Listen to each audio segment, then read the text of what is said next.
नमस्कार दोस्तों, हमारे चैनल के अंदर आपका स्वागत है। दोस्तों, अगर बात करें रावण की तो रावण जिसे भगवान राम के साथ युद्ध लड़ने वाला और खूंखार राक्षस ही माना जाता है।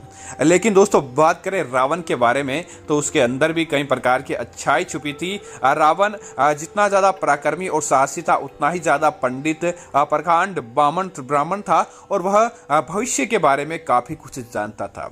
रावण भगवान शिव का भक्त था और उसने यज्ञ करके कई प्रकार की सिद्धियां हासिल की थी। उसने कुछ महिलाओं के बारे में ऐसी बातें बताई जो दोस्तों वास्तव में आज के माहौल में भी सच लगती है। अगर आप भी रावण को इन बातों के मध्य तोलते हैं तो दोस्तों आप भी समझ जाएंगे कि यह बातें निश्चित तौर पर सत्य है और ऐसी बातें हमें जरूर जानकारी होनी चाहिए। दोस्तों, सबसे पहली बात पत्नी। दोस्तों, रावण ने पत्नी के बारे में बताई कि पत्नी कभी भी किसी अन्य के बारे में नहीं सोचती है। पत्नी हमेशा अपने पति का हित चाहती है, क्योंकि दोस्तों जिस प्रकार रावण सीता को लेकर आ गए लेकिन सीता अपने अंतिम सांस तक राम नाम जपती रही और मंडोदरी रावण की हित चाहने के लिए हर समय रावण को सही मार्ग दिखाती रही। लेकिन दोस्तों पत्नी की बात रावण ने नहीं मानी, इस वजह से ऐसा काम हो गया। तो पत्नी कभी भी अपने पति का अहित नहीं चाहती है। सबसे पहले तो यही बात।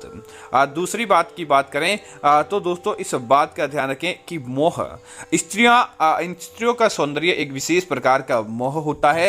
रावण ने भी इस बात को स्वीकार किया है कि स्त्रियों के मोह के कारण अनेक प्रकार का सही व्यक्ति भी गलत काम की तरफ चला जाता है। जिस प्रकार रावण सीता को लेकर आ गया और उससे विवाह संबंधित प्रस्ताव रख दिया उसके मोह के कारण, और इसकी वजह से समूची लंका का दहन हो गया।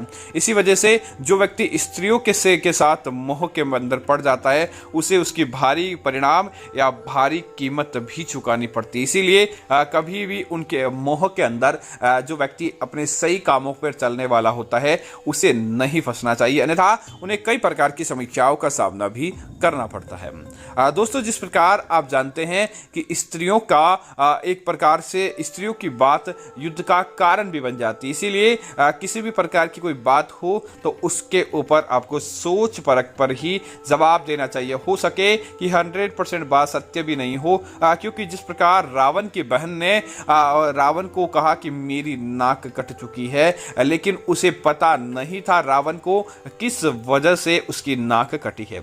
उसने अधूरी बात रावण को बताई जिसकी वजह से इतना बड़ा युद्ध हो गया और रावण की सत्ता चली गई और रावण की मृत्यु हो गई। अगर रावण को सही बात पता होती कि आखिर किस कारण से उसका नाक कटा तो इतनी बड़ी बात नहीं होती। इसीलिए इस बात को भी आपको जरूर ध्यान रखना चाहिए।